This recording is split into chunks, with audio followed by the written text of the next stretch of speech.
Meu irmão, minha irmã, que bênção podermos estar na casa do Senhor. Como é bom poder ter saúde, como é bom poder andar, poder falar, poder fazer as coisas simples do dia a dia que por vezes nós não damos valor, né? Glória a Deus porque nós podemos estar na casa do Senhor. Eu não entendo aqueles irmãos e irmãs que não têm prazer de vir para a casa do Senhor. Puxa vida, quanto mais eu me aproximo do Senhor, mais vontade eu tenho de estar aos pés do Pai. E glória a Deus por você que também tem prazer em estar na casa do Senhor. Eu tenho convicção que o Senhor vai falar muito com você nessa noite, não apenas por necessidades que você tem, mas também para que você possa suprir as necessidades de outras pessoas. Jesus disse, dai vós de comer. E a gente sabe que nesse mundo as pessoas estão tão carentes, tão necessitadas, tão sem esperança. Nós precisamos de gente como você para dar uma palavra de esperança, uma palavra de ânimo, para que a gente possa prosseguir para o alvo, que é estarmos juntos em comunhão, porque na comunhão o Senhor ordena a bênção. Glória a Deus por isso. Quero convidar você a abrir a sua Bíblia na carta, na epístola de 2 Pedro, no capítulo 1. 2 Pedro, capítulo 1.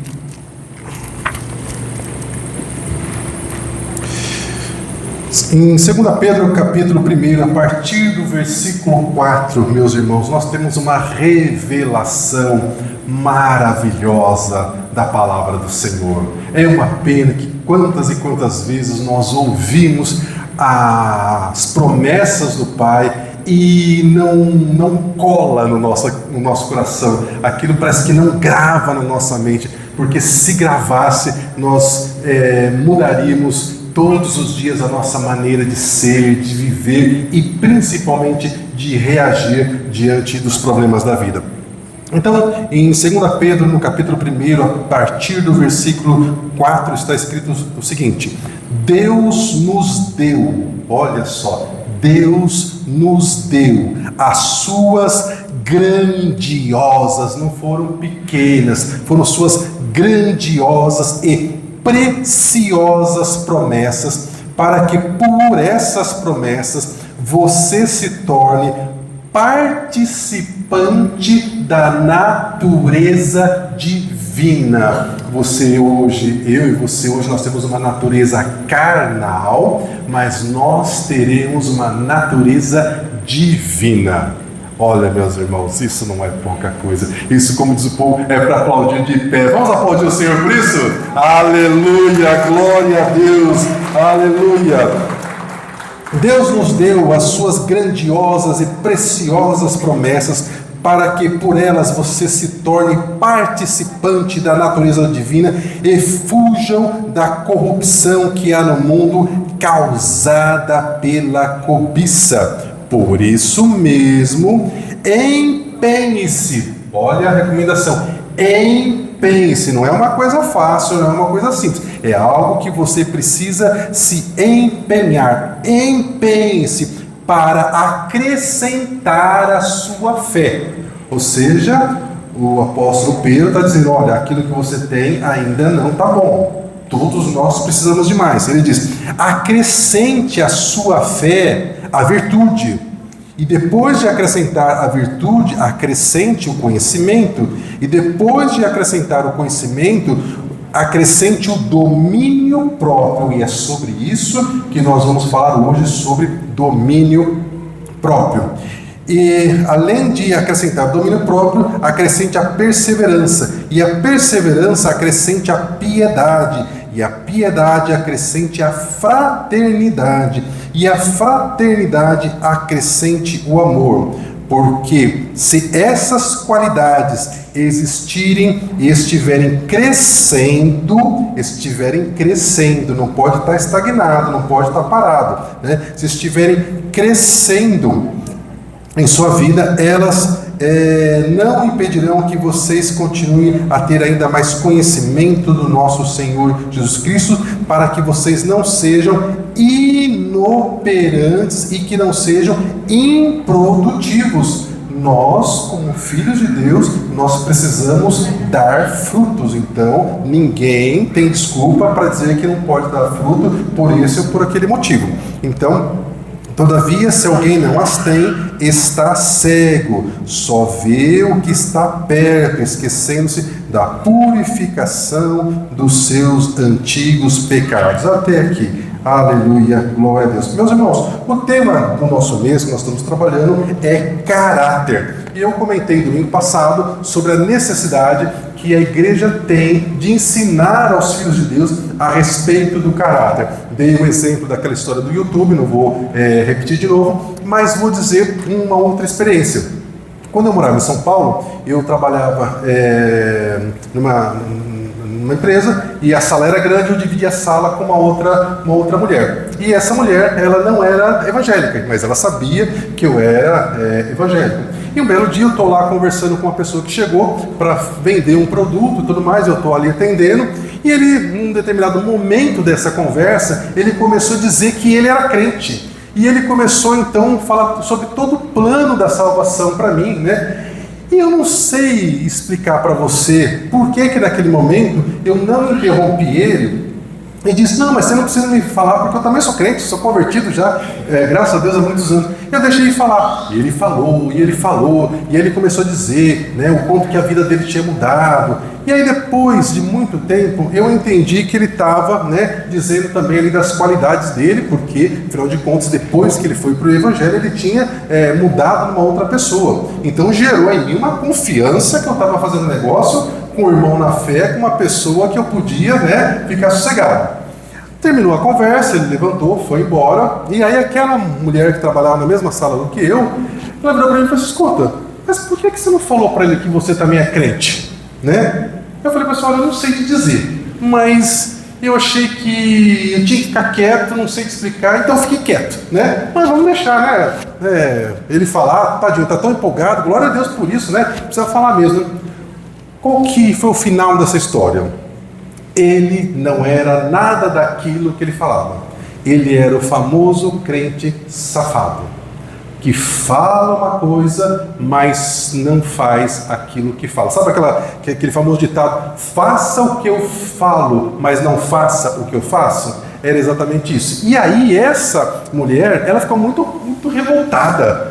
Ela falou: poxa vida, mas que cara safado, né? Chegou aqui diante de você falando que era, né, isso, que era aquilo, e olha o papelão que ele fez. Pois é, infelizmente, né, tem medo dessas coisas. Então, meus irmãos, se todo cristão, depois que ele tem um encontro com o Senhor Jesus, se ele fosse ensinado sobre todas as áreas da vida dele, nós teríamos um país muito melhor em todas as áreas. Nós não teríamos corrupção na política, nós não teríamos um índice de divórcio tão grande entre os cristãos como se tem hoje, porque no passado não era assim. Mas à medida que aumentou o número de cristãos, nós ficamos tão felizes. Nossa, o Evangelho está prosperando. Mas os cristãos não foram ensinados, não estão sendo ensinados sobre a necessidade de ter caráter. E quer fechar esse assunto do motivo do porquê que cristão precisa ser ensinado sobre caráter? Nenhum cristão pode ter nome sujo. Nenhum cristão pode ter o seu CPF negativado, porque isso é mau testemunho. Comprou e não pagou. Entende, meus irmãos? Então, como isso é sério? Eu entendo que tudo é um processo. Quando a gente entra no reino de Deus, a nossa transformação de caráter não é instantânea. O que é instantâneo é a nossa salvação. A gente está no reino das trevas, a gente se arrepende, a gente tem uma revelação de quem o Senhor Jesus é, a gente pede para entrar na família de Deus, Deus permite, instantaneamente o nosso nome é escrito no livro da vida e nós então recebemos o selo do Espírito Santo. Agora, aquilo que na igreja nós chamamos de santificação é um processo lento. Em poucas palavras, quando nós não conhecemos o Senhor Jesus, é como se nós estivéssemos num poço de lama. Aí nós clamamos, né, por socorro, clamamos por salvação, o Senhor estende as mãos dele, nos tira desse poço. Isso é salvação. Só que você concorda que a pessoa que estava lá nesse poço de barro, ela está toda suja? A santificação é começar a tirar esse barro do corpo da pessoa, da vida da pessoa. Entre isso, então, a gente pode dizer a questão de ter bom caráter. Agora, a palavra de hoje, que nós lemos na carta de Pedro, é sobre domínio próprio. E talvez você pergunte, mas por que domínio próprio é algo importante? Então, vamos deixar você mesmo responder essa pergunta. Lembra aí um dia, uma ocasião em que você fez um troço muito errado ou você deu uma resposta muito desproporcional para alguém e depois você se remoeu de arrependimento de ter feito isso? Eu não vou perguntar para você levantar a mão, porque quem nunca fez isso que atire a primeira pedra, né? Eu já passei por situações como essa inúmeras vezes na minha vida. E uma das últimas que me marcou, graças a Deus já faz tempo, né? A gente tinha um cachorro daquele de língua azul, aquele chow-chow, e ele é um cachorro que com a gente ele é muito tranquilo, mas com as pessoas ele é muito bravo.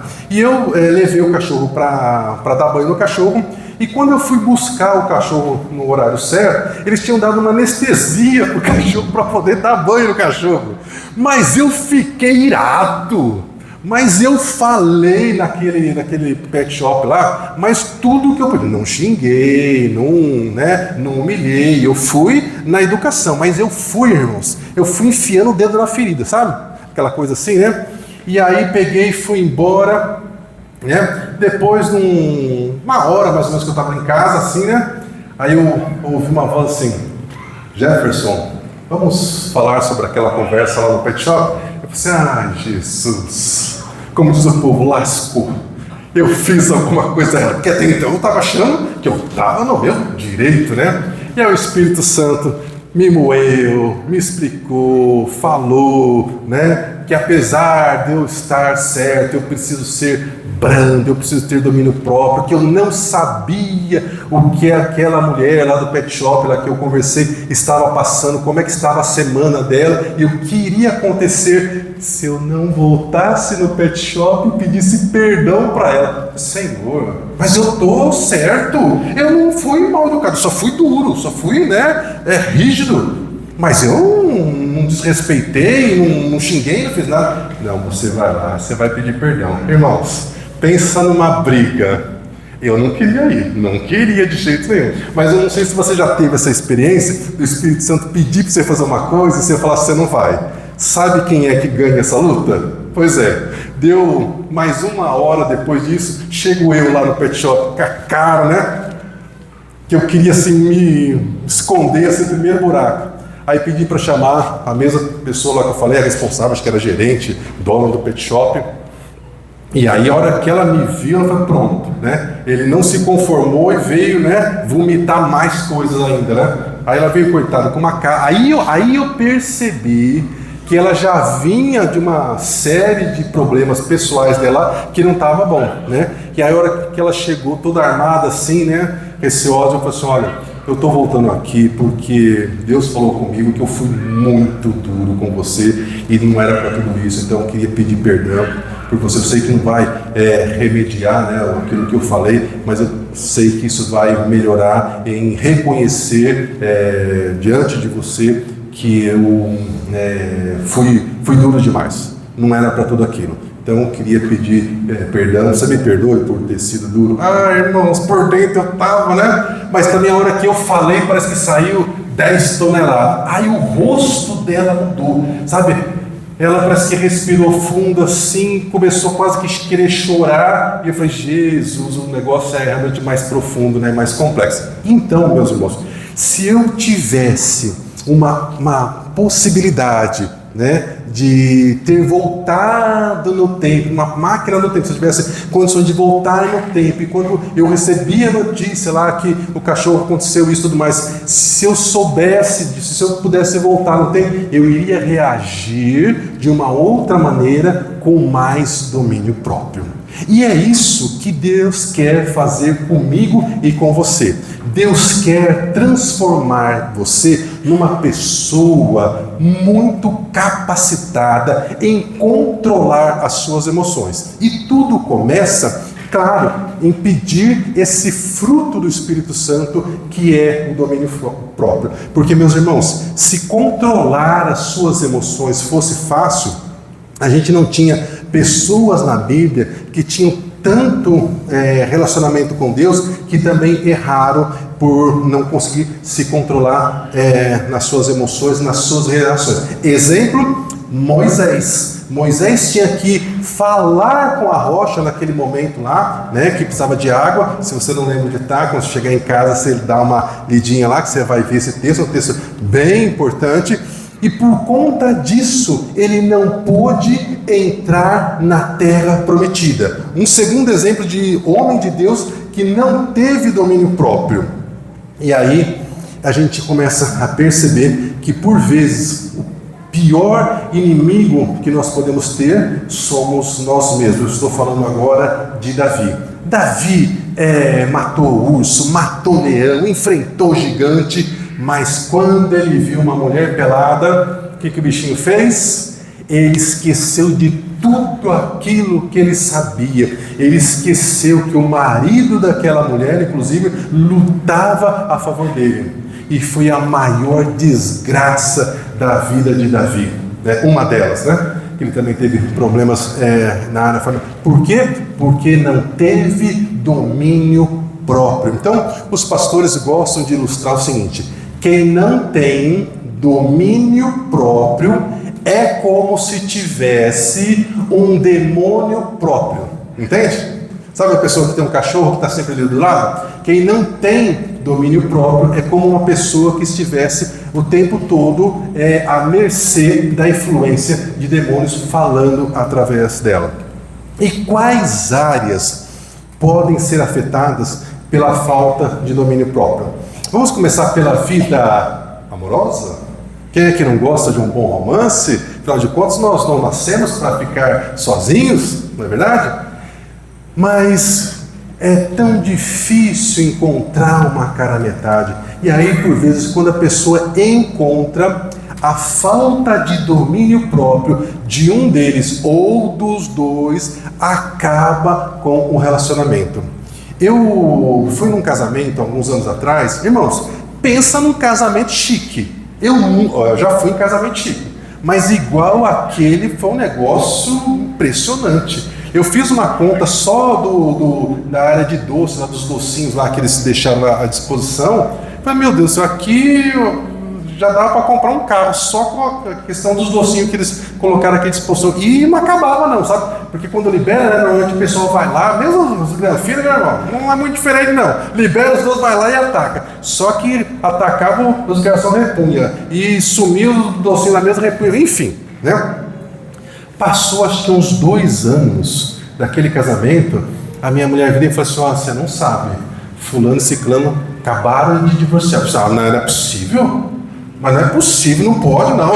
Eu vou lá conversar com esse povo, porque, né? Como é que pode? Eles pareciam tão apaixonados, deram uma festa tão fantástica com tanta gente, mas por quê? Porque não foram ensinados e por conta disso faltou domínio próprio e acabou com o relacionamento. Mas vamos imaginar um casal que não se separa, apesar dos seus problemas de relacionamento, eles têm os filhos e seguem a vida. Mas quantos filhos que você conhece, eu também conheço, que não fala com a mãe, porque brigou, discutiu, né? Não consegue perdoar, não consegue se entender e não fala mais com a mãe. Aí a mãe morre. Aí a gente vai pro velório. Aí o filho fica lá. Ai, minha mãe querida, amava tanto você, bebê. Ai, dá vontade, irmãos. Oh, Jesus. É que a gente precisa ter domínio próprio também, né? A gente não pode falar, a pessoa está sofrendo lá, fala assim, seu cara de pau, sua mãe estava viva, você não falou isso para ela. Agora que ela está no caixão, está falando isso, né? Mas aí Deus dá domínio próprio, a gente, né? Respira fundo, fala assim, meu filho, né? Agora vamos orar, né, para que o Senhor mude seu coração e por aí vai.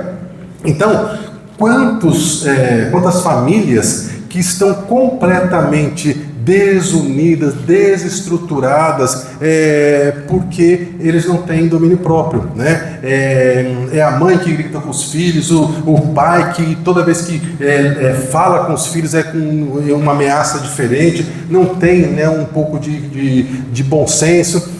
E sabe, meus irmãos, ainda tem um agravante ainda maior. Eu me lembro que quando eu era solteiro, minha mãe mora no interior de São Paulo, e na frente da casa da minha mãe tinha um terreno de esquina, e aí eles começaram a fazer uma construção em cidade pequena, né? Todo mundo conhece todo mundo. Ah, filho de fulano vai casar e vai morar nessa casa. E eles fizeram mesmo naquela esquina uma casa muito bonita, um sobrado e tudo mais. E eles se mudaram, e era um casal muito bonito, jovens, né? Mas passou um tempo, a gente começou a ouvir as brigas deles, que eles começaram a discutir, começaram a brigar tão alto que a gente ouvia. E não que a gente goste de uma fofoca, mas eles estavam lá falando e a gente ficava ouvindo, né? E aí a gente sabia também daquilo que estava acontecendo nos perrengues. Bom, tirando esse parênteses aí, né? Chegou um tempo que quando dava sábado de manhã, esse vizinho colocava umas varas de pescar. Sabe aquela coisa de abrir o vidro do carro, enfiar as varas e a ponta da vara ficar para fora do carro?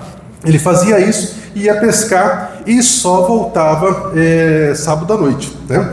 E depois de um tempo ele comprou um barquinho, né? Além das varas de pesca, agora ele tinha um barquinho para ir pescar. Eu falei, nossa, mas como que ele gosta de pescar, né? Mas eles continuavam a discutir. Infelizmente, eles divorciaram. E aí eu falei assim, nossa, agora que ele divorciou, agora que ele não sai do rio mesmo, né? Agora a vida desse cara vai ser só pescaria. Sabe qual foi a primeira coisa que ele fez depois que ele se divorciou? Ele quebrou as varas, vendeu o barco, nunca mais foi para a beira do rio. Ele não gostava de pescar. O que ele queria um pouco de sossego, de paz na vida dele. Então ele ia pescar só para ter um pouco na cabeça dele, de lugar de paciência, para que ninguém ficasse lá falando na orelha dele. E toda vez, meus irmãos, que eu passo num boteco e eu vejo o boteco cheio de homem, né, bebendo lá, eu fico imaginando se esses caras que estão lá não estão lá porque eles não têm prazer de estar dentro de casa. Porque é uma coisa muito triste uma pessoa que não tem prazer de voltar para dentro de casa. E eu conheço muitos homens casados que me falam, pastor, voltar para minha casa é triste, é difícil, então eu trabalho o máximo que eu posso, eu enrolo, eu vou jogar bola, eu faço isso, faço aquilo, porque se eu pudesse, eu não voltava para minha casa. E sabe, minhas irmãs, falar agora em especial com as mulheres. Eu sei que nós, homens, somos difíceis, né? E não quero diminuir, né, a nossa culpa, mas vocês receberam do Senhor dons e talentos que nós não temos. E a Bíblia fala que é a mulher sábia que edifica a sua casa. E muitas mulheres cristãs, estou falando só de mulher cristã, né? Muitas mulheres cristãs não têm sido sábias. E o que é ser sábia? É você usar tudo que você tem ao seu dispor para construir uma família melhor, entende? Então, a gente precisa ir atrás do conhecimento, a gente precisa ir atrás da informação. A Bíblia fala, né, que nós conheceremos a verdade e a verdade nos libertará. E isso não se restringe apenas à salvação, mas em todas as áreas. Quer ver? Uma pessoa que tem dificuldade financeira, ela não sabe administrar o seu dinheiro, ela faz um curso de administração financeira, ela começa a entender por que as coisas estão dando errado, e aí ela começa a prosperar. O que aconteceu? O conhecimento é que trouxe isso. Mas, além da vida familiar, a falta de domínio próprio, ela também traz muitos problemas na área profissional. Quem é de nós aqui que nunca foi num estabelecimento comercial, numa loja e foi mal atendido? Nossa, meu Deus do céu, que coisa triste, né? E ainda quando é o dono da loja que atende mal, você fala, bom, paciência, né? Agora não tem o que fazer. Quando é um funcionário, você fala assim, bom, tomara que o dono entenda, né? Veja como é que o funcionário está atendendo os clientes, porque senão, né, o estabelecimento vai fechar. Agora, veja, existem pesquisas realizadas que pessoas com uma capacitação profissional muito acima da média, gente que fez faculdade, outros que fizeram doutorado, que são muito qualificados profissionalmente, mas emocionalmente não têm controle emocional. E é muito comum pessoas com essa capacitação profissional toda ser demitido não porque é incompetente naquilo que faz. A pessoa é muito competente, mas ninguém da empresa consegue trabalhar com ela porque ela não tem um mínimo de domínio próprio, um mínimo de controle emocional. Entende? Então, não basta uma coisa, a gente precisa ter todo um pacote, né, para a gente viver bem. Então, o domínio próprio, ele nos afeta em muitas áreas da nossa vida. E nós, meus irmãos, nós precisamos saber aquilo que está à nossa disposição para que a gente veja o mal e a gente se esconda, que a gente se proteja. Provérbios capítulo 25, versículo 28 diz o seguinte, que como uma cidade destruída que não tem muros, assim é a pessoa que não sabe se dominar. Antigamente, todas as cidades eram pequenas e elas eram protegidas por um muro ao redor. Então, ele está dizendo o seguinte, né? Que quem não sabe se controlar é como uma cidade que não tem proteção. Então, se você não sabe controlar as suas emoções, você não tem proteção contra você mesmo. Agora, uma coisa para fazer você pensar quando você sair daqui. Como é que você vai controlar as coisas? Os estudiosos já descobriram que os problemas com a gente começam com os nossos pensamentos. Por isso que a Bíblia fala assim, de tudo que se deve guardar, guarde o seu coração. Coração aqui no sentido de pensamentos. Por quê? Porque eles entenderam, os estudiosos, que cada pessoa ela tem um pensamento.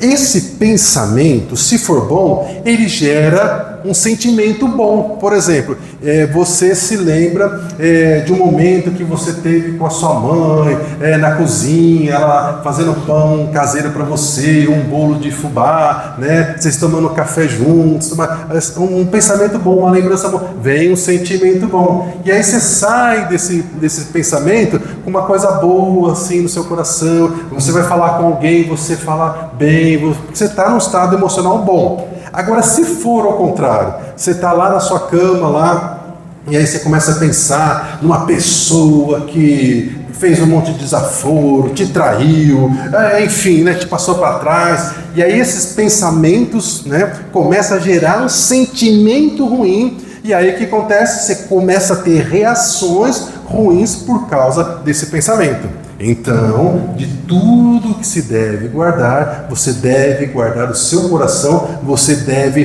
guardar os seus pensamentos, você precisa policiar os seus pensamentos. Então, quando você começar a pensar um negócio que começa a te deixar para baixo, azedo, mal-humorado, você tem que falar, opa, estou aqui sob ataque, eu preciso dominar as minhas emoções. E aí vem a palavra de Deus que diz, traga à sua memória aquilo que te dá esperança. Você vai lá, liga um louvor, começa a cantar junto, vai ler a Bíblia, vai orar, faça qualquer coisa que te desligue daquele pensamento.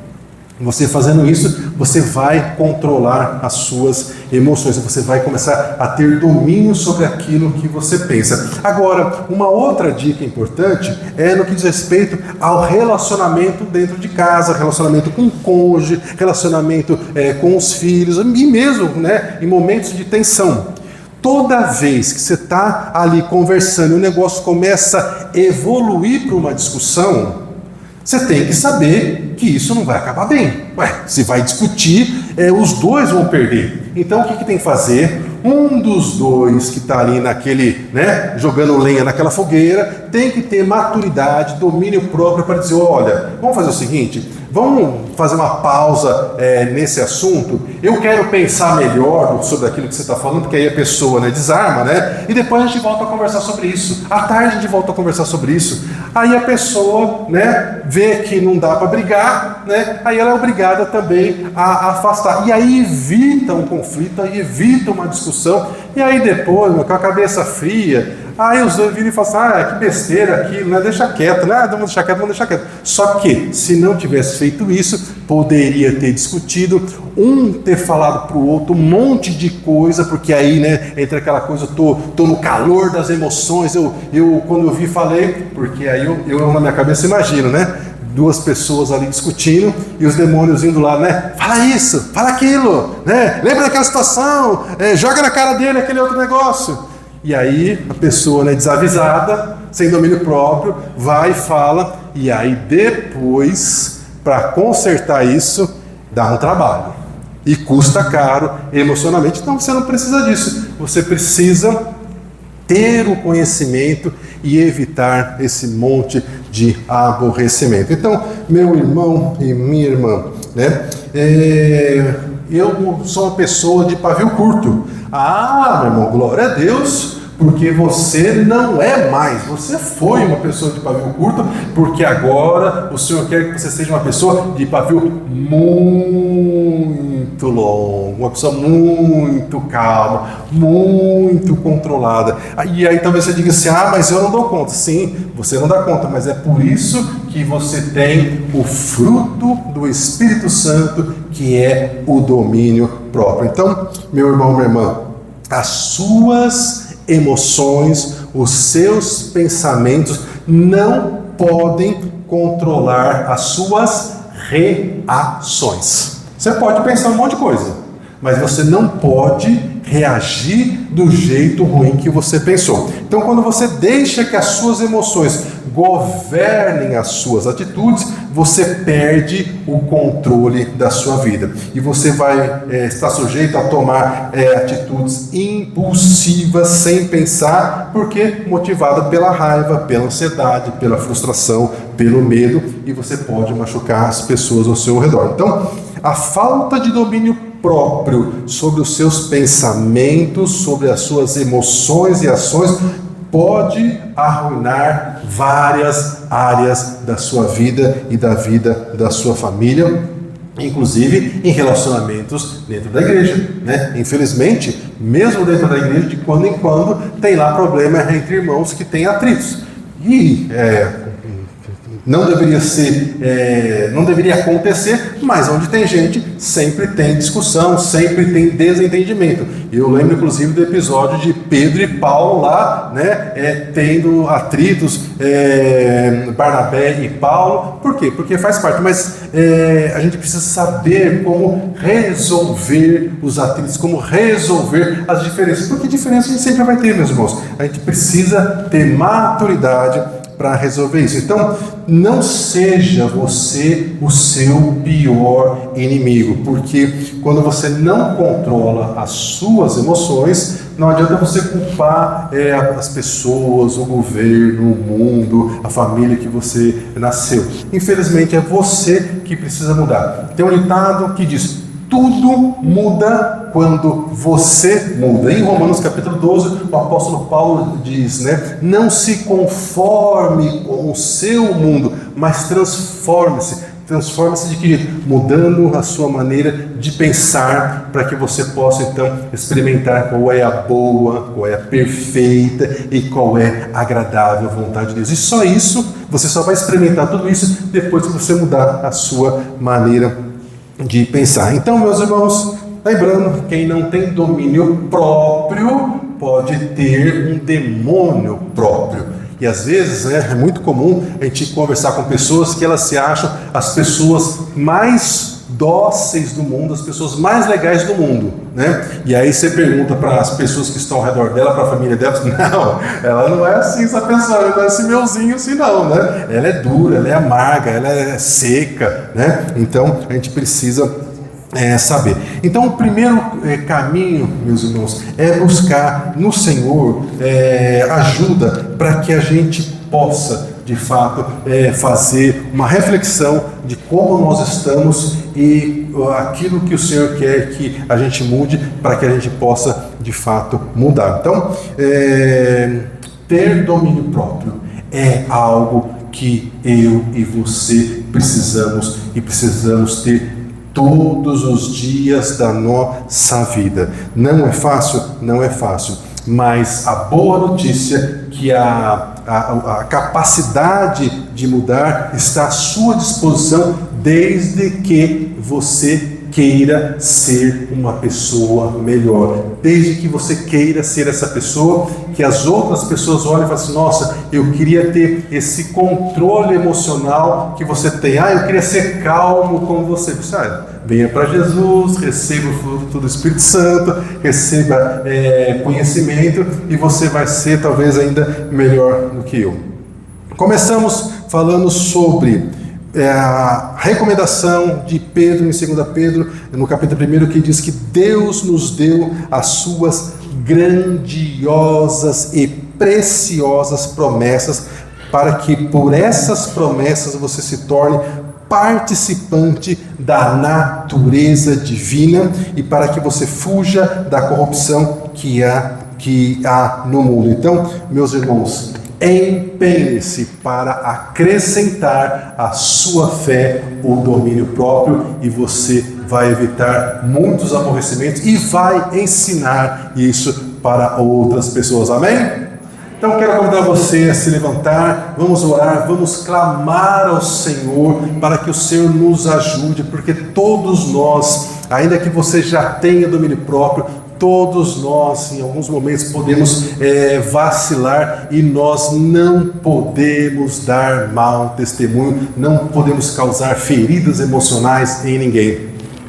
Pai, nós somos tão gratos porque o Senhor trouxe a Tua palavra até nós. E nós pedimos, ó Espírito Santo, abra o nosso entendimento, abra o entendimento dos Teus filhos e das Tuas filhas, para que eles entendam que o Senhor é que sabe os planos, os pensamentos que o Senhor tem a cada um deles, que são planos de paz, que não são planos de mal, que o Senhor quer dar um futuro, que o Senhor quer dar esperança, que há ricas promessas para cada um deles, e nós aqui nos lembramos, Pai, da Tua promessa específica a respeito da nossa família, que diz que nós e a nossa casa serviremos ao Senhor. Nós colocamos diante de Ti, ó Pai, todos os nossos familiares, principalmente aqueles que não Te conhecem ou aqueles que estão afastados de Ti, que o Senhor vá ao encontro deles e os convença, Pai, do pecado, da justiça e do juízo, que eles voltem para o Senhor, e aqueles que não Te conhecem tenham uma revelação de quem o Senhor é e que eles possam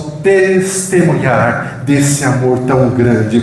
Pai, nós agradecemos por esse dia, agradecemos por esse culto, pedimos que o Senhor nos dê uma semana de bênção, uma semana de paz, uma semana de vitória sobre os nossos inimigos. Pai, que o Senhor nos abençoe em todas as coisas que viermos a fazer, como diz a Tua palavra, que onde nós colocarmos as nossas mãos serão abençoados. Que aqueles que precisam de recursos financeiros, que esses recursos cheguem, aqueles que precisam de saúde, Pai, que o Senhor dê uma ordem, porque nós queremos que basta uma palavra e eles serão curados. Aqueles, Pai, que estão com problemas emocionais, Pai, que o Senhor os guarde, que o Senhor os livre e traga, Pai, a paz que excede todo o entendimento. Nós declaramos sobre a vida dos Teus filhos que não vale encantamento e que as Tuas bênçãos estão sobre a vida deles, porque eles estão debaixo das Tuas asas, e que o Teu grande amor, a graça do Senhor e Salvador Jesus Cristo e as consolações do Teu Espírito Santo estejam com o Teu povo hoje, sempre e eternamente. E o povo de Deus diz amém, aleluia, glória a Deus. Vamos aplaudir ao Senhor, aleluia, aleluia, glória a Deus. Meu irmão e minha irmã, um recadinho só, já falei no grupo lá, as entregas às vezes vão ter um pequeno ajuste, nós vamos fazer a entrega lá na tenda, E aquelas pessoas que porventura não puderam vir para receber a cesta, então eles vão precisar entrar em contato por um número de WhatsApp e agendar a retirada da cesta lá na sede. Então vai ser aqui. Então esforce para vir aqui, porque facilita para você e para os irmãos também, que não tem que ficar levando cesta de novo lá para a sede. Amém? Então vão lá para a tenda, por favor, que ainda vai ser feito a entrega lá. Deus abençoe, até uma semana de vitória em nome de Jesus.